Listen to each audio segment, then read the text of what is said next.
So, to add an effect to the fireplace, first we need to add a video. Click on the blue plus sign. Here, look, the video. Next, we go to the Effects tab,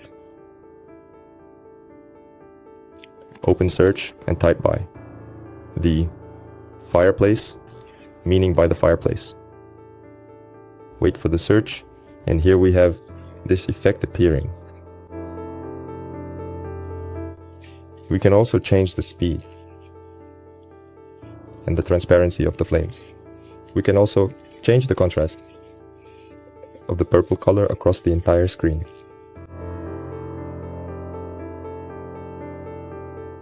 That is filtered.